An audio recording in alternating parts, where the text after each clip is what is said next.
então a abrir a sua Bíblia, eu vou pegar a projeção que nós temos aqui, Mateus capítulo 20, versos de 1 a 16. Mateus 20, de 1 a 16. Nós temos aqui na projeção, tá? Moisés, acho que tem que tirar e colocar de novo aí, tá?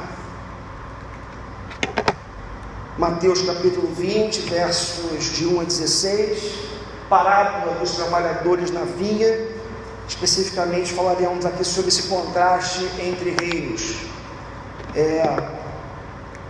Nós vamos estar vendo aqui nessa noite, tá bom? Enquanto a projeção não vai ali, passa aí por gentileza, Moisés, tá? Vai passando por gentileza. Vou ler o texto, você pode acompanhar aqui e na sequência a gente vai. Conseguiu? Muito obrigado, tá? Ok. Então, temos ali na projeção, você pode acompanhar.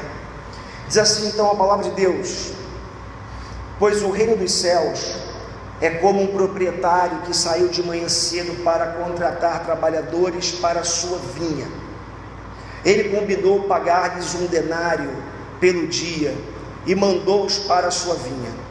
Por volta das 9 horas da manhã, ele saiu e viu outros que estavam desocupados na praça.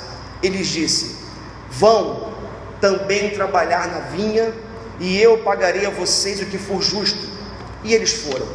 Saindo outra vez, por volta do meio-dia e das 3 horas da tarde, fez a mesma coisa.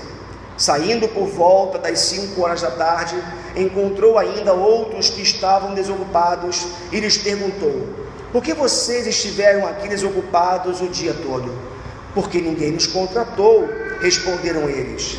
Ele lhes disse: vão vocês também trabalhar na vinha.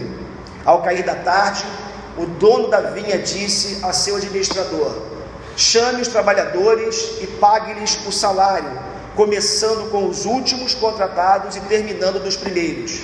Vieram os trabalhadores contratados por volta das 5 horas da tarde, e cada um recebeu 1 denário. Acho que eu pulei aqui, né? Cada um recebeu 1 denário. Agora sim. Quando vieram os que tinham sido contratados primeiro, esperavam receber mais, mas cada um deles também recebeu 1 denário. Quando o receberam, começaram a se queixar do proprietário da vinha, dizendo-lhe: estes homens, contratados por último, trabalharam apenas 1 hora, e o Senhor os igualou a nós que suportamos o peso do trabalho e o calor do dia. Mas ele respondeu a um deles: amigo, não estou sendo injusto com você. Você não concordou em trabalhar por 1 denário? Receba o que é seu e vá. Eu quero dar ao que foi contratado por último o mesmo que dei a você. Não tenho o direito de fazer o que quero com o meu dinheiro? Ou você está com inveja porque sou generoso? Assim, os últimos serão os primeiros, e os primeiros serão os últimos, por ele, né? Assim, os últimos serão os primeiros, e os primeiros serão os últimos. Vamos orar mais uma vez? Pedir a graça do Pai, pedir que o Espírito nos auxilie nessa noite. Precisamos desesperadamente da noção de Deus, do poder de Deus sobre a nossa vida, e que a gente realmente possa estar aqui inteiro para ouvir o que Deus tem para falar no nosso coração. Senhor, a Tua palavra é maravilhosa, a Tua palavra penetra no mais íntimo do nosso ser, a Tua palavra cura, a Tua palavra transforma, a Tua palavra exorta, a Tua palavra motiva, e nós queremos mais uma vez nos encontrarmos com ela, Senhor.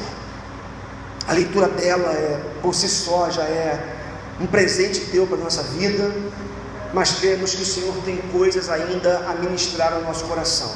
Quanto a mim, pecador, preciso tanto do Senhor nessa noite, peço o Teu auxílio, o Teu socorro, para que eu possa ser instrumento Teu, para que eu possa ser canal Teu, que o Senhor me use segundo a Tua vontade, tirando tudo que não edifica, que não possa contribuir nessa noite, que o Senhor possa tirar de mim, e que eu possa ser apenas esse instrumento teu.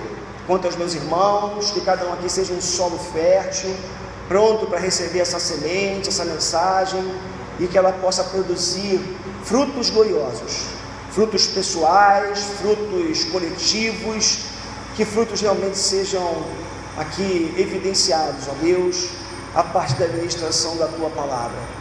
Oramos pedindo perdão pelos nossos pecados, em nome de Jesus. Amém. Amém. Louvado seja o nome do Senhor nosso Deus. Parábola dos trabalhadores na vinha, contraste entre reinos, é o nosso tema aqui nessa noite. É um tema que acredito que Deus colocou no meu coração para compartilhar com vocês.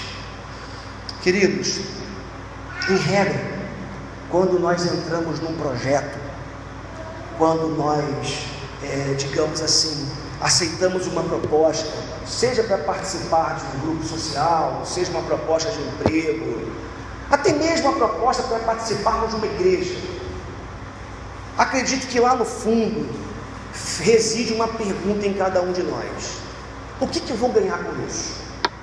Eu acho que quase todos nós, de alguma forma, trabalhamos com essa ideia de vantagem, pelo menos com a ideia de termos algum lucro com alguns movimentos que nós fazemos. E aí o que acontece é que, dentro dessa perspectiva, parece que a gente trabalha com essa ideia da lei do retorno, onde a gente só dá alguns passos se realmente nós recebermos algo em troca. E como eu já lhes disse, isso acontece na vida profissional, acontece nos nossos relacionamentos no âmbito social, acontece na igreja. O fato é que nós somos seres que esperamos sempre alguma coisa do outro, sempre esperamos alguma vantagem, algum ganho com esse movimento que nós estamos fazendo, né? É interessante porque geralmente nós colocamos na balança esse movimento, essa atitude, e realmente vemos se vale a pena ou não dar esse passo e sairmos do lugar. É interessante porque Jesus ele conta essa parábola dos trabalhadores na vinha, para responder a uma pergunta que Pedro havia feito no capítulo anterior. Olha a pergunta que Pedro faz no capítulo 19, no verso 27. Então Pedro lhe disse: nós deixamos tudo para seguir-te. O que será de nós? Em algumas versões, né, está assim: nós deixamos tudo para te seguir, nós abandonamos tudo. O que nós vamos ganhar com isso? Essa é a pergunta de fundo. Essa era a preocupação dos discípulos. Esta era a preocupação de algumas pessoas que seguiam a Jesus. Tá bom, você está mandando a gente seguir você está mandando a gente dar um passo na sua direção, você está mandando eu largar a minha profissão, mas o que eu vou ganhar com isso? Essa era a pergunta de fundo do contexto desse texto. Essa parábola, como eu já lhes disse, Jesus ele vai contar para responder a essa questão de Pedro e dos demais apóstolos. E sabe qual era a lógica do Pedro? A lógica do Pedro era a lógica da proporcionalidade, era a lógica da meritocracia, era a lógica do antiguidade é posto, ou então, como a gente costuma dizer, né, é aquela velha lógica do direito da diretoria. Não sei se você já ouviu essa expressão da diretoria. Você vai no churrasco, lá com os amigos, né? Aí serve a carne, todo mundo come. Aí o cara vem com uma bandeja depois, né, com uma carne assim, ó, essa aqui é para diretoria, essa aqui, né, é para a turma mais chegada, essa aqui é para os grupos de amigos mais seletos. Parece que Pedro trabalhava meio com essa lógica da proporcionalidade, da meritocracia. Então é o seguinte: se eu estou abandonando tudo para te seguir, o que você tem para me dar? Se eu estou, porque Jesus, espera lá, né? Eu estou te fazendo um favor, eu estou largando tudo, Senhor, eu estou te seguindo. Eu não sei muito bem qual é a tua proposta, mas eu estou deixando um monte de coisa. Eu preciso saber o que eu vou ganhar com isso. E aí, queridos, é interessante porque essa lógica de Pedro, que era a lógica dos demais discípulos, é a lógica da religião, é a lógica da lei, é a lógica onde a gente alimenta aquela ideia de que se eu faço coisas para Deus, se eu entrego coisas para Deus precisa me devolver na mesma proporção ou mais. como em alguns meios a gente sabe que acontece, que se prega. Então, essa era a lógica de fundo, essa era a lógica do Pedro, essa era a lógica dos discípulos, e muitas vezes é a lógica que cerca as nossas vidas, né? O que eu ganho com isso? Qual vai ser o meu prêmio no final? Qual é a vantagem que eu vou ter? Isso fica evidenciado no próprio texto que nós lemos, nos versos 2, 10 e 11, quando o texto assim nos fala: ele combinou pagar-lhes 1 denário pelo dia. O denário era uma quantia de um dia de trabalho de um trabalhador. E ele combinou, aquele dono da vinha, combinou pagar-lhes 1 denário pelo dia, e mandou-lhes para a sua vinha. Quando vieram os que tinham sido contratados primeiro, esperavam receber mais, mas cada um deles também recebeu 1 denário. Quando o receberam, começaram a se queixar do proprietário da vinha. É lógico, dentro de uma lógica humana razoável, quem trabalha mais ganha mais, quem trabalha menos ganha menos. Essa é a lógica do sistema, essa é a lógica do mundo. Quem aqui que tem uma pessoa que trabalha para si aqui, trabalha para você, e se essa pessoa no final do mês tiver trabalhado muito menos horas do que os demais funcionários, quem vai querer pagar a mesma coisa? A lógica é a seguinte: você trabalhou, você recebe. Você não trabalhou, você não recebe. O princípio da proporcionalidade, da meritocracia. Eu te pago por aquilo que você merece, eu te pago pelo trabalho que você fez. Então, a lógica da religião era mais ou menos essa. E Jesus, ele conta essa parábola também para alertar os seus discípulos, e sempre fazendo um contraste com os religiosos da época, porque a religião da época pregava isso: se eu guardo os dias santos, se eu adoro no templo, se eu tenho uma Torá guardada no coração, no peito. É interessante porque o judeu radical, o fariseu, ele cortava, ele tinha um pedaço, ele fazia assim um pedaço de couro, e ele escrevia alguns trechos da Torá nesse pedaço de couro e colocava no peito, porque lá na lei estava dizendo que o homem de Deus deveria ter guardado no peito a palavra, deveria ter guardado no coração a palavra, que era a lei. E aí o judeu radical, ele pegava, como se hoje eu pegasse um pedaço de papel, né, como as ministras de vez em quando fazem, colocam versículos bíblicos, e como a Bíblia diz que eu tenho que guardar a palavra no coração, eu colocasse no meu peito aqui um pedaço de um texto bíblico e saísse pela rua dizendo: eu guardo a palavra no meu coração, eu guardo a palavra no meu peito, está aqui estampado. Os fariseus faziam isso.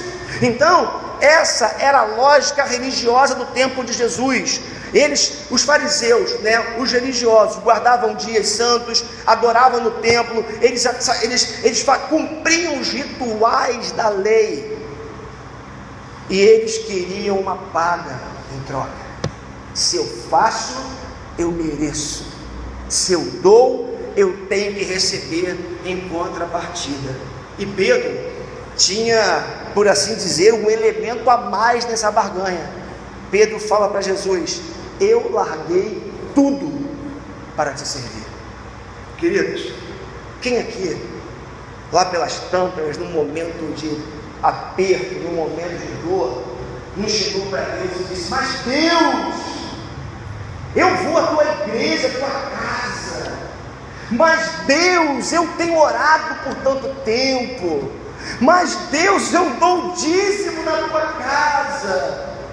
Olha a nossa oração muitas vezes, olha o nosso pensamento muitas vezes, como não coincide, como não se choca, mas vai ao encontro muitas vezes desse pensamento da meritocracia, da proporcionalidade do religioso, onde está sempre achando que precisa receber algo em troca de Deus. Aí Jesus conta uma parábola. A parábola diz que havia um homem, o dono de uma vinha, que resolveu um dia fazer a sua colheita, colher as suas uvas. E ele sai pelas ruas da cidade, do bairro, daquele lugar, para procurar trabalhadores. Ele sai logo de manhã às 6 horas e encontra um grupo, e ali ele chama aquele grupo para trabalhar na sua vinha e fala para eles assim: olha, eu vou pagar para vocês 1 denário pelo dia de trabalho.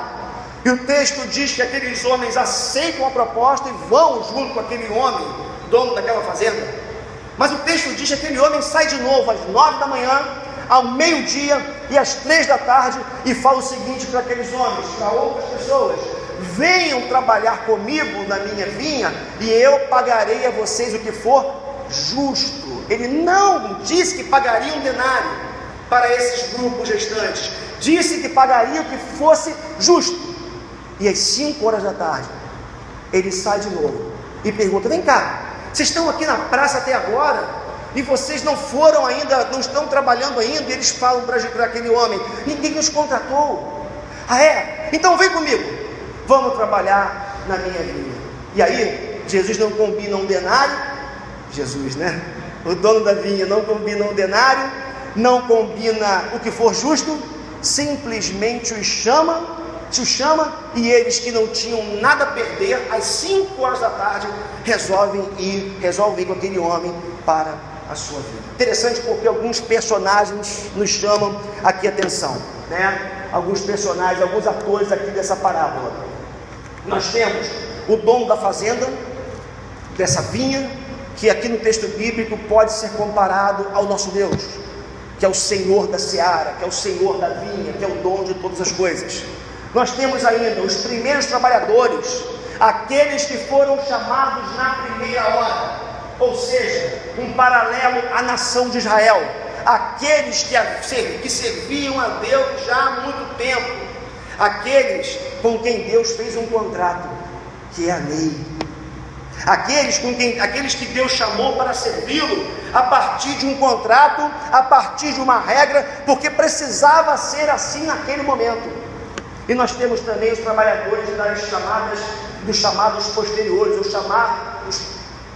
trabalhadores chamados posteriormente, que foram todos aqueles que aquele senhor, aquele dono daquela fazenda, ele saiu para chamar depois, sem prometer um salário específico, primeiramente dizendo que pagaria o que fosse justo, e depois simplesmente chamando aqueles últimos das 5 horas da tarde, que estavam ali sem ser contratados. E aí, queridos, quando eu olho para essa parábola, quando eu olho para esse texto, eu percebo que ele é um texto de contrastes. Eu percebo que ele é um texto que traz alguns contrastes, e é interessante porque nós percebemos claramente nesse texto que os princípios e valores do reino de Deus são muitas vezes diferentes dos princípios e valores do reino dos homens. Os princípios e valores do reino de Deus, do reino dos céus, muitas vezes, e põe vez nisso, eles se chocam com os princípios desse mundo, dos valores desse mundo. E eu queria ver aqui 3 contrastes, por assim dizer, à luz desse texto, que para mim ficaram estampados, ficaram evidenciados entre esses 2 gêneros. Eu queria compartilhar com vocês isso aqui nessa noite. Primeiro contraste que eu percebo, deixa eu avançar aqui um pouquinho. Primeiro contraste que eu percebo aqui é o contraste entre a justiça de Deus e a justiça dos homens. É muito interessante isso. Olha só o que o texto nos fala aqui. Por volta das 9 horas da manhã, ele saiu e viu outros que estavam desocupados na praça, e lhes disse: vão também trabalhar na vinha, e eu pagarei a vocês o que for justo. E estes foram. Saindo outra vez por volta do meio-dia e 3 da tarde, ele fez a mesma coisa. Saindo por volta das 5 horas da tarde, encontrou ainda outros que estavam desocupados, e lhes perguntou: por que vocês estiveram por aqui desocupados o tempo todo? Porque ninguém nos contratou. Responderam eles. Ele lhes disse: vão vocês também trabalhar na vinha. É interessante porque dentro desses contrastes, eu percebo claramente nesse texto, que esse texto ele traz para a gente um momento de muita crise naquela nação de Israel. É interessante porque não havia trabalho para todo mundo, não havia previdência social, não havia seguro-desemprego, não havia sindicatos organizados. O que havia eram muitos homens que não tinham sequer como trabalhar para colocar alimento na mesa dentro de casa. Poder trabalhar durante um dia e receber um denário era a garantia de naquele dia poder levar alguma comida para casa. Agora você imagina, tem um ditado que diz: em terra de cego quem tem um olho é. é rei, não é assim que o ditado diz? Terra de cego, né? Mais ou menos assim, né? Quem tem um olho é rei. Eu fico imaginando num lugar como esse, numa situação como essa, onde alguns homens mais fortes do que outros, alguns homens mais qualificados do que outros, quando surgia alguém na praça oferecendo emprego, a pergunta que eu faço é: quem era escolhido para trabalhar primeiro? Quem era escolhido para ser levado para as fazendas, para as vinhas, para os lugares de trabalho, para produzir alguma coisa? Os mais fracos? Os menos afeiçoados, digamos assim? Aqueles que tinham pouco a oferecer? Ou os mais qualificados, os mais fortes, os mais bonitos? E qualquer semelhança não terá sido mera coincidência com os nossos dias. O que eu estou querendo que vocês entendam nessa noite é que naquele contexto, com certeza, havia um grupo que era sempre escolhido primeiro. E com certeza, como acontece nas nossas sociedades ainda, existe sempre aquele grupo que fica para trás, sempre aquele grupo que não tem oportunidade, sempre aquele grupo que fica pelo caminho chupando o dedo, perdoe aqui a expressão, e fica tentando oportunidade, mas não consegue. Eu imagino que nessa parábola, aqueles que foram trabalhar no primeiro horário, às 6 da manhã, possivelmente eram pessoas mais qualificadas, homens mais fortes, com uma capacidade maior, né, de trabalhar, de dar resultado. Esses foram chamados primeiro. Mas, como eu já disse para vocês, diferente do reino dos homens, é interessante porque no reino dos homens, claro que os escolhidos, como eu já lhes falei, eram os mais fortes, os mais preparados, aqueles que aparentemente eram mais saudáveis, produziam mais. Agora, o que nós temos que levar em consideração é que no reino de Deus, Deus não leva em consideração o mérito e nem a aparência, mas Deus leva em consideração a necessidade. Como é que Deus trabalha diferente, né? Como é que Deus trabalha diferente do sistema em que a gente vive? Deus não olha aquilo que nós podemos fazer somente. Deus olha quem nós somos. Deus olha para o coração. E ele sabia, e a parábola dá a entender, que aqueles trabalhadores esquecidos, que ficaram para depois, também tinham família, também precisavam colocar o alimento à mesa, tinham filhos para alimentar. É interessante porque, diferente da relação utilitarista dos nossos dias, e acredito eu que já acontecia naquele tempo, que premia muito mais o mérito, a antiguidade, a qualificação do que qualquer outra coisa, essa parábola, ela nos convida a revermos o nosso senso de justiça baseado no mérito, na antiguidade e na meritocracia. É importante a gente entender isso, queridos, porque no reino de Deus, às vezes assim eu li a Bíblia, parece que a impressão que eu tenho é que ou a Bíblia está totalmente invertida, ou o mundo que a gente vive está totalmente invertido. E eu prefiro ficar com a segunda opção. A impressão que dá, e é claro, como que o sistema que nós vivemos é um sistema injusto. Olha a incoerência que existe para os jovens que saem da universidade, que se formam e não conseguem o primeiro emprego porque não tem experiência. Mas como que vai ter experiência se alguém não der oportunidade? É uma incoerência absurda, porque o sistema é absurdo. A gente vê, olha, eu estou fazendo faculdade, estou fazendo curso de psicologia, é impressionante, é notório, você conversando, você ouvindo as pessoas, a falta de base que existe no nosso sistema de ensino. Isso se reflete no ensino superior na frente. As pessoas não conseguem discutir, não conseguem conversar, não conseguem dialogar, não conseguem se expressar, não conseguem pensar. Mas o problema não está no fato de fazer universidade, o problema está na base lá atrás. Nós temos vários professores aqui que podem confirmar o que eu estou falando nessa noite. Vivemos num sistema totalmente invertido, trocado, um sistema totalmente opressor até, e o que acontece é que o resultado final disso é sempre pessoas que ficam à margem da sociedade, que não conseguem viver aquilo que tanto sonharam, aquilo que tanto esperaram. Agora, essa parábola, ela traz um alívio para o nosso coração, ela traz um consolo para o nosso coração, porque ela nos mostra claramente que o que a sociedade rejeita, Deus acolhe. O que o homem rejeita, Deus abraça. O que os poderosos dizem que não servem, que não valem, que não prestam, que não dão para nada, Deus diz assim: manda para mim porque eu quero. Manda para mim porque eu quero, porque é desses que eu gosto, são esses que eu quero para mim. Por isso, meu irmão, minha irmã, se você entrou aqui nessa noite com sentimento no coração de que você não vale, de que você não é qualificado, de que você não tem condições de responder ao que é exigido de você, deixa eu te dizer uma coisa: existe um Deus que ama você como você é, porque Deus não trabalha com aparência, Deus trabalha com o coração. Porque Deus não leva em consideração o que o sistema caído leva. Deus olha, é o teu interior. Deus sabe quem você é, e Ele valoriza você pelo que você é, e não pelo que você tem, pelo que você pode fazer. Deus não trabalha com a lógica da proporcionalidade. Deus não trabalha com a lógica da meritocracia. Deus não trabalha com essa lógica da antiguidade é posto de diretoria. Deus simplesmente ama, e ponto final. E é isso que a gente precisa descansar em Deus. O que a sociedade rejeita, Deus aceita.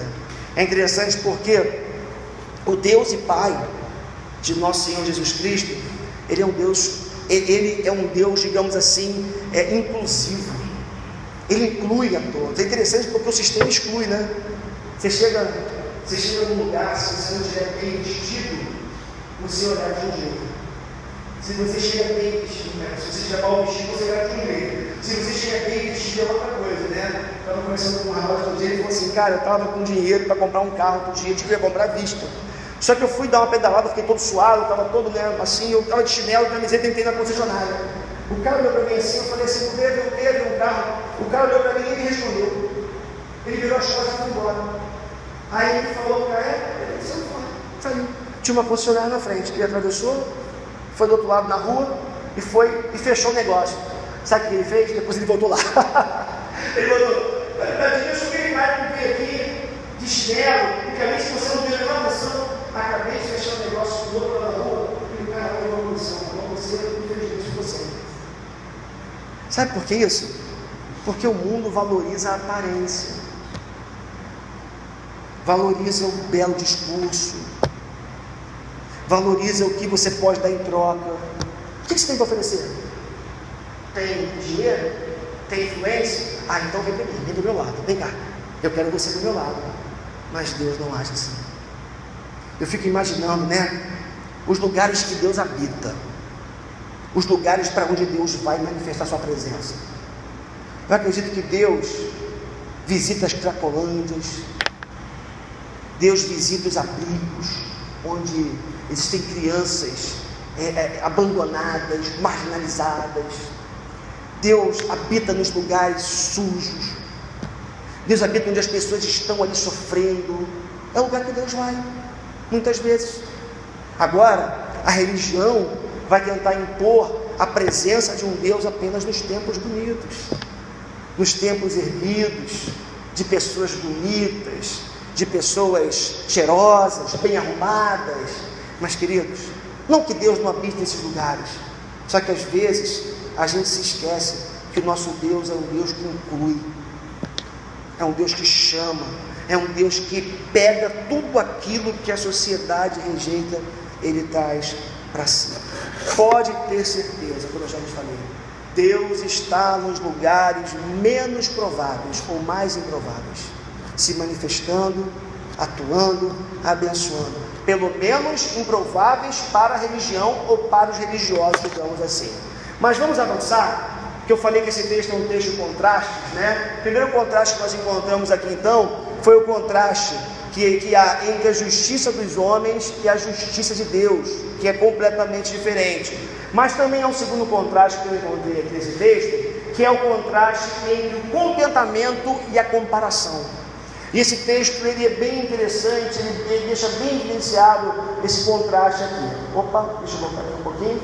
Olha só que coisa interessante. Quando vieram os que tinham sido contratados primeiro, esperavam receber mais, mas cada um deles também recebeu um denário. Quando o receberam, começaram a se queixar do proprietário da vinha, dizendo: estes homens contratados por último trabalharam apenas 1 hora, e o Senhor os igualou a nós, que suportamos o peso do trabalho e o calor do dia. Olha, interessante a comparação que esses homens fazem com aqueles trabalhadores que chegaram posteriormente. Eles trabalham, mas na hora de receber, é óbvio que eles perceberam a hora que esses caras chegaram. É óbvio que eles controlaram o trabalho dos outros. É óbvio que eles perceberam que houve inclusive pessoas que chegaram às 5 horas da tarde. Olha que interessante, porque o texto nos informa que eles trabalham com essa categoria, com esse movimento de comparação. É interessante, né? Porque no reino dos homens, nosso reino, que nós estamos inseridos nele, muitas vezes nós somos motivados por aquilo que o outro tem. E isso vai fazer com que a gente perca a capacidade de curtir aquilo que Deus já deu para a gente. Então, nós temos algo de Deus, recebemos um presente de Deus, começamos até bem curtindo um pouco, mas quando a gente olha para o lado, acaba tudo.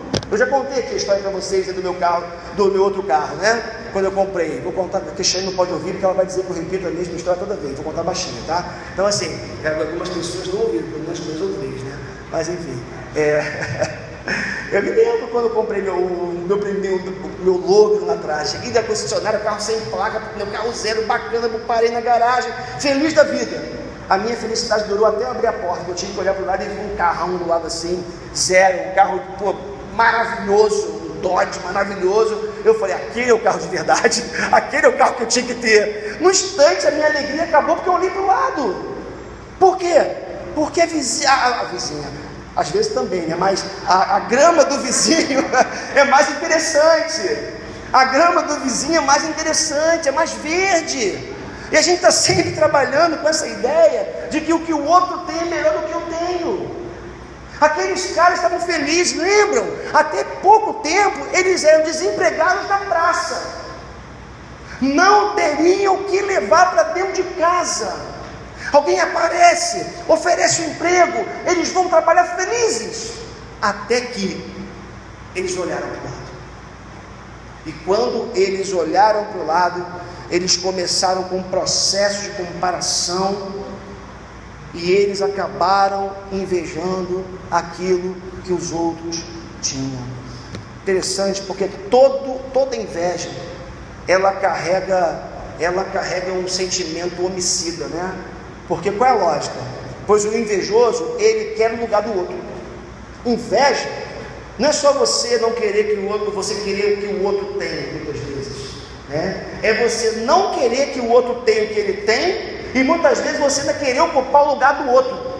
E muitas vezes a gente acaba com o sentimento, muitas vezes inconsciente, se é que eu posso dizer assim, de que como seria bom se o outro não existisse.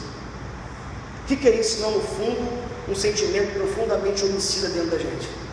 É que a gente não tem coragem de chegar e tirar a vida do outro. Mas se ele não existisse, ia ser tão bom, não é verdade? Se essa pessoa não existisse, para que a luz dela não ofuscasse a minha pequena luz, para que a beleza dela não ofuscasse a minha pequena beleza, para que a roupa dela não ofuscasse a minha roupa, como seria bom que o outro não existisse. Então, nesse processo de comparação que produz essa inveja, o que acontece é que muitas vezes vai gerando em nós um sentimento homicida.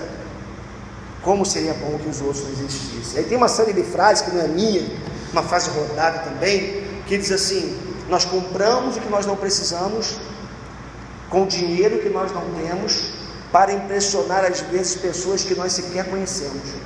Já parou para pensar? A gente compra o que a gente não precisa com o dinheiro que a gente não tem para impressionar pessoas que a gente sequer conhece muitas vezes. Mas tudo começou como? Quando eu olhei para o lado e vi que alguém tinha, e que passei a desejar o que o outro tinha. Agora sim, a comparação, ela até é um elemento importante no nosso crescimento, né? Porque eu fico imaginando, olho para o André meu xará, aí eu vejo virtudes no André. Eu falo, poxa, pelo amor de Deus, o cara aqui, uma vida bacana, Poxa, eu quero viver com esse cara. Isso é legal, né? Olhar para as virtudes do André e falar assim, poxa, esse cara tem coisas bacanas, eu quero crescer e alcançar até o ponto de chegar a ter essas virtudes. Esse processo de comparação é até interessante em algum nível, é importante, ele ajuda no nosso crescimento, e quando nós olhamos para o lado e vemos as virtudes do outro, isso precisa provocar na gente esse desejo de crescermos, de melhorarmos como pessoas, como homens, como mulheres que somos. Agora, o que nós não podemos permitir é que comece um processo de comparação e que acabe terminando na inveja do nosso coração, até o ponto de transformar um sentimento, como já lhes disse, egoísta. Nós temos uma capacidade muito grande de transformar algo que deveria ser para o nosso crescimento em instrumento de disputa. E aí é perigoso, porque nós perdemos a capacidade de curtir aquilo que Deus tem nos dado. Isso acontece no casamento. Veio para casar com uma pessoa há tanto tempo, o sujeito, né? Casar há tanto tempo, daqui a pouco o próximo dia começa a manipular, começa a comparar. Aí daqui a pouco a mulher é mais tão bonita na concepção dele, é mais tão inteligente na concepção dele. E se é assim, mulher mas o homem também, né? A pessoa, né? O cônjuge, né? Dizendo, não tem as qualidades que o outro tem, não é atencioso como o outro é. E aí, nesse processo de comparação, a gente tira a conclusão que a outra ou o outro é melhor. Aqui que muitas pessoas fazem? Trocam, porque trocar é muito mais fácil do que consertar. Vivemos num mundo descartável, numa era onde a gente tem aprendido que se um telefone quebra, a gente não conserta, a gente compra um novo, não é verdade? Se o computador quebra, a gente troca. A gente vive nessa época onde tudo vai sendo trocado e nada vai sendo reaproveitado, vai sendo consertado. O que acontece é que nesse mundo que a gente aprendeu a trocar com tanta facilidade e que se tornou tão fácil realmente trocar, nós acabamos migrando, melhor expressão, acabamos aplicando esse conceito, esse princípio também nos nossos relacionamentos. Então, não vou mais usar o André como exemplo, a mulher Priscila, né? Eu sou amigo da Priscila, somos irmãos, mas enquanto a Priscila me trata bem, gosta de mim e fala legal comigo, o dia que ela falar mal comigo, eu falo, Priscila não serve mais para ser minha amiga. Eu vou mudar, vou arrumar um outro amigo, uma outra amiga, porque a Priscila não serve mais. Porque nós vivemos nesse mundo descartável e acaba que a gente vai perdendo a capacidade de aprofundar, de viver, de intensificar os nossos relacionamentos. Então, queridos, a gente precisa observar o fato de que Deus coloca pessoas do nosso lado, do nosso crescimento, sim, num processo saudável de comparação, mas quando esse processo produz inveja no nosso coração, nós perdemos a capacidade de glorificar a Deus, adorar a Deus para aquilo que já vai chegar até nós. E isso começa a ser destrutivo para a nossa própria vida, porque a gente começa a viver uma insatisfação, uma infelicidade, e começamos a querer colocar sempre coisas novas na nossa vida. Não sei se você conhece gente assim, gente que precisa de uma motivação nova o tempo todo. Eu acho que a gente até falou um pouco sobre isso aqui de manhã. A gente está sempre precisando de algo novo. Eu conheço gente que vive de projeto em projeto. Começa um projeto de hoje, né? Aí daqui a pouco ele fala assim, já enjoei, não está tão legal, aí passa para um projeto novo. Aí daqui a pouco ele vai, começa um novo projeto, lá pelas tantas ele fala, mas já me enjoou, não está tão legal, não estou sentindo mais a emoção do início. Aí ele vai e começa um novo projeto. Tem gente que vive, é como a minha avó dizia, parece que tem um bicho carpinteiro, né? Assim, que o cara tem uma inquietação, está sempre precisando começar uma coisa nova. Sabe o que é isso muitas vezes? É a perda da capacidade de curtir aquilo que Deus dá pra gente. Eu fico pensando em Deus com a criação, né? Já pensou se Deus agisse com a gente como a gente age uns com os outros? A Bíblia diz que Deus criou o mundo em 6 dias, e no 7º dia descansou. Deus fica cansado, não. Joãozinho pegou uma rede, como um bom baiano, né? Aí fala para a rede, né? Deus, né? Deu uma descansada boa na rede. Não é isso não. Esse descanso é contemplação. Deus viu que tudo que Ele fez era muito bom. Eu fico imaginando se Deus falar assim, tá bom, mas estou com incômodo aqui, eu acho que vou fazer de novo. Eu estou aqui meio, né? Já está tanto tempo esse planeta Terra, esse pessoal aí, eu já enjoei disso, vou fazer tudo de novo. Já pensou? Aí assim, no piscar não, né? Que é no estalar de dedos, né? Piscar de olhos, aí Deus acabasse com tudo, destruísse a gente e começasse tudo de novo. Porque enjoou da sua criação. A gente tem que aprender a contemplar, a descansar naquilo que Deus tem nos dado. O que Deus tem dado para você? Seu casamento, seu trabalho, sua família. Descanse naquilo que Deus tem te dado. Curta o que Deus tem feito chegar nas suas mãos. Não estou dizendo que você não tem que perder a capacidade, o desejo de crescer na vida, de alcançar, né, alçar voos maiores. Não estou dizendo isso. Mas cuidado com essa incapacidade de curtir o que Deus tem dado para a gente. A gente perde a alegria de glorificar a Deus por aquilo que a gente tem. Perde. Isso é muito ruim. Vamos avançar? Estou terminando já. Terceiro e último contraste que eu encontro nesse texto.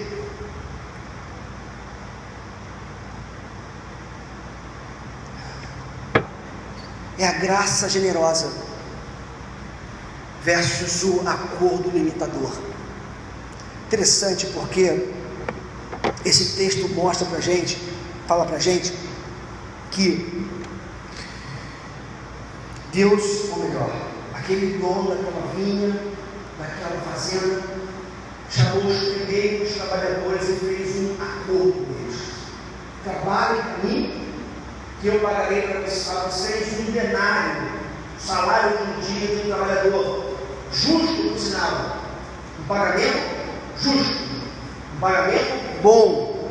Imagina o que você paga para uma pessoa que trabalha num diarista, uma diarista para você, ou o que você recebe de repente por um trabalho diário. Pensa o seguinte: um denário era um bom pagamento por um dia de trabalho, de um trabalhador do campo, de um trabalhador braçal, digamos assim. Era um bom pagamento, digamos dessa forma. É interessante porque o texto informa isso, que aquele homem fez um acordo com os trabalhadores iniciais e disse para eles: eu vou pagar para vocês um denário, mas com o restante, o que acontece? Ele não faz acordo. Ele diz: vou pagar o que é justo para os trabalhadores das 9 horas, do meio-dia e das 3 horas. E quando chega aos trabalhadores das 5 horas da tarde, ele não fala nada, simplesmente fala: venham comigo, e eles vão. Os trabalhadores da primeira hora, é interessante porque eles ficaram indignados com a postura do dono da vinha. Mas o que me chama a atenção é a resposta do dono da vinha quando, no momento do pagamento e no momento daquela pequena rebelião, digamos assim.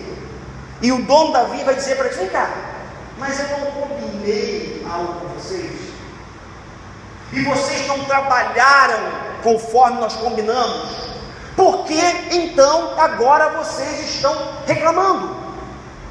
Já lhes disse no início da introdução dessa mensagem que esses trabalhadores da primeira hora, eles são uma metáfora, eles são uma representação da nação de Israel, o povo de Israel que fora chamada por Deus há muito tempo para começar o projeto de salvação que Deus tinha para a humanidade. E Deus fez um acordo com o povo de Israel, e esse acordo foi a própria lei que foi dada no momento específico a Moisés para a nação de Israel. E naquele contexto, naquele tempo, o que prevalecia? Cumpram a lei que vocês viverão, cumpram a lei que vocês vão, digamos assim, palavras minhas, terão a salvação. E a salvação para o judeu era uma coisa interessante, né, antes de Cristo, porque salvação para o judeu, ela começava, por assim dizer, com a Shalom de Deus. A Shalom, que nós traduzimos por paz, para o judeu era algo muito maior.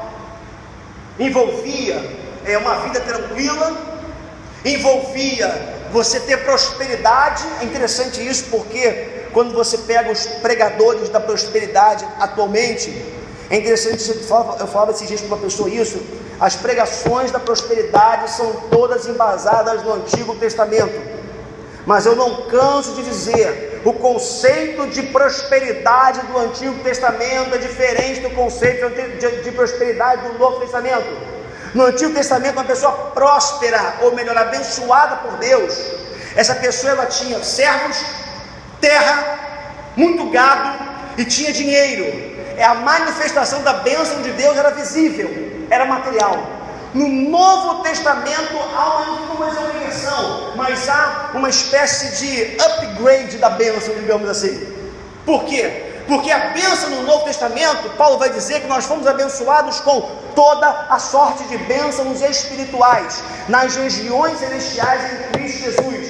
O que Paulo está dizendo é o seguinte: bênção material é bom e Deus dá, mas o que Deus quer mais fazer na vida da gente é manifestar as suas bênçãos espirituais, que começa com a eleição de Deus na nossa vida, a adoção de filhos que nós somos hoje e a glorificação final que nós teremos quando a igreja for arrebatada ou quando nós partirmos dessa vida.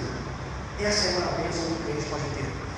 Agora, os pregadores da prosperidade parece que não entendem isso, né? E vão trabalhando nessa pegada. Mas eu queria trabalhar com você aqui nesse último ponto, é que todo acordo, todo contrato, ele é limitador, não deixando espaço para generosidade.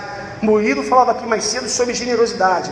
Ele disse que eu ia puxar a orelha dele, mas não vou não, tá bom, pode ficar tranquilo, não vou puxar a sua orelha não, tá? Por quê? Porque é interessante, porque quando a gente trabalha com a categoria do contrato, da lei, a gente faz aquilo que é exigido da gente. Eu acho que foi por isso que Deus instituiu as ofertas livres, né? As ofertas assim que a lei não exigia, mas eram ofertas voluntárias, e que hoje a igreja adota um pouco isso. Nós temos os dízimos e as ofertas, é mais ou menos essa relação, digamos assim, né? A gente vem aqui e entrega o nosso dízimo. Algumas pessoas falam de pagar o dízimo, eu não gosto dessa expressão de pagar o dízimo, né? A gente entrega o nosso dízimo como ato de culpa a Deus, devolve a Deus um pouco daquilo que Deus tem feito chegar a cada um de nós. Agora, o que me chama a atenção é o seguinte, na relação, parece que algumas pessoas fazem assim, ó: eu dou o meu dízimo e ponto, fiz minha obrigação. Sabe o que é isso? É contrato. Sabe o que é isso? É acordo. Sabe o que é isso? É lei e Osmanades. Eu dou o que Deus manda, não dou um centavo a mais, não trago uma flor a mais para a igreja, eu não abençoo mais ninguém, porque eu fiz a minha obrigação, eu entreguei o que a lei manda. E tem mais, eu entreguei o que a lei manda, agora eu quero de volta aquilo que a Bíblia me promete. Eu quero retorno, eu quero a reciprocidade, eu mereço, porque eu fiz. E aí, queridos, é que eu digo que a graça generosa, ela se contrapõe a esse acordo limitador. Porque quando nós pensamos com a categoria do religioso, o que acontece é que lá no fundo a gente fica com aquele sentimento, aquele pensamento de que Deus está em dívida com a gente. Poxa, afinal de contas, eu vou à igreja todo domingo. Afinal de contas, eu dou o dízimo. Afinal de contas, o pastor naquele sábado em 1998 pediu para ir no evangelismo, eu fui. E eu fui. Deus precisa fazer alguma coisa por mim também. Queridos, já caminhando para o final dessa mensagem, já falei demais. Eu preciso perguntar se no meu coração há liberalidade ou há acordo com Deus, há prazer na relação com Deus. Como que eu tenho me relacionado com Deus? Esses dias eu quase briguei com uma pessoa próxima, tive que exercer demais a longanimidade, a paciência, pequei por dentro, segurei a onda por fora, mas por dentro eu pequei, né? Porque a gente conversava a respeito de fé, de Deus, e eu disse aqui: eu não prego o inferno. Falei para essa pessoa: eu prego Deus, eu falo de Jesus e falo do amor. E o conselho dessa pessoa é o seguinte: você precisa pregar o inferno, porque as pessoas vão parar de pecar, vão pecar menos na hora que elas começarem a ter medo de perder a salvação. Eu falei assim: meu Deus do céu. Eu pensei comigo: cadê o amor? Cadê a liberalidade? Cadê a entrega prazerosa para o Deus que faz tudo por mim? Cadê a capacidade de chegar diante de Deus e falar Abba? Quem vai dizer Abba para um Deus que está o tempo todo querendo jogar você no inferno? Eu dizia para essa pessoa: meu amigo, eu não vou pregar o inferno, nem vou pregar o diabo. Eu falo de Jesus, eu falo do amor de Deus, e o amor de Deus que transforma. É a relação pessoal, inteira, bonita do homem que reconhece quem Deus é e o que fez para ele. É que tira essa pessoa do pecado e traz para a luz. É essa verdade que liberta, essa verdade que salva. Agora tem gente que acha que você precisa pregar o inferno, fala do diabo, fala do capeta, fala de não sei o que, para que a pessoa fique com medo e venha para a igreja. Eu sou radicalmente contra esse tipo de pregação terrorista. O sujeito tem que vir por causa do amor de Deus. Meu amigo, Deus te ama e Deus não quer que você continue vivendo o estilo de vida que você vive. Deus te ama e Deus tem muito mais para você. Deus te ama e Deus quer tirar você dessa condição que você vive. E Deus, porque te ama, quer você junto dele. Isso é evangelho. Isso é o evangelho. Deus que tanto amou o mundo, que entregou o seu único filho, para que todo aquele que nele crê não pereça, não morra, mas tenha vida eterna. Eu dizia, em última análise, terminando com essa pessoa, o seguinte: eu perguntei para ela: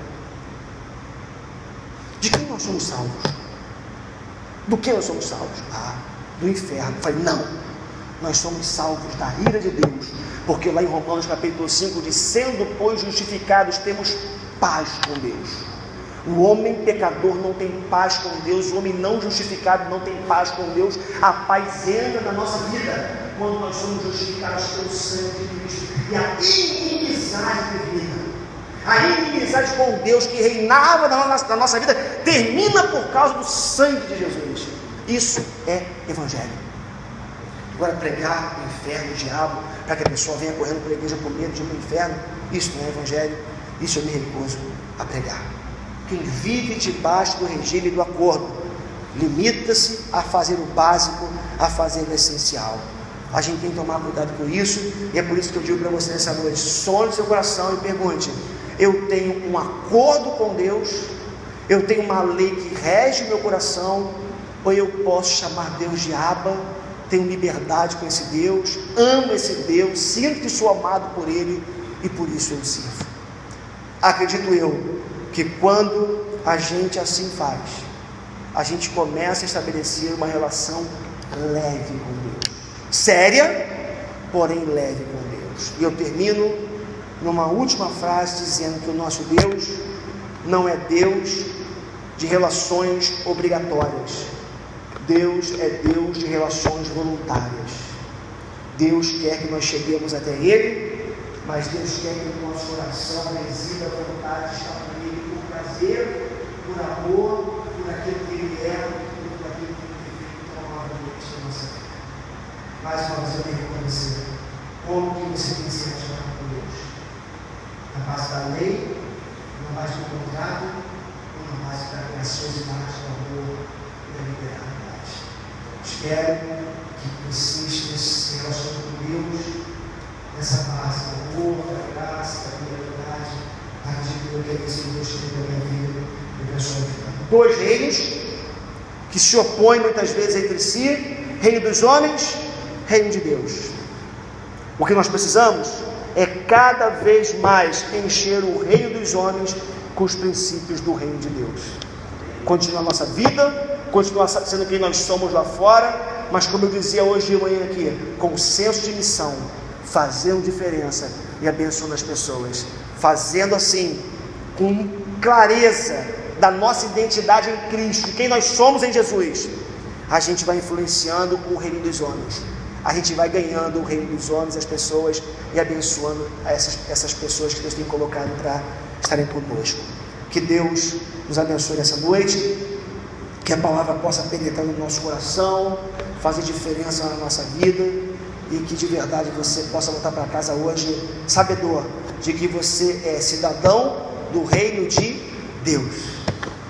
Esse reino se contrapõe muitas vezes com o reino dos homens, porém é necessário essa influência diária do cotidiano da nossa vida aí do outro lado, do lado de fora, onde nós estamos todos os dias. Amém? Vamos ficar em pé, vamos orar. Quero terminar essa noite aqui orando por você, fechando, pedindo a graça de Deus sobre a nossa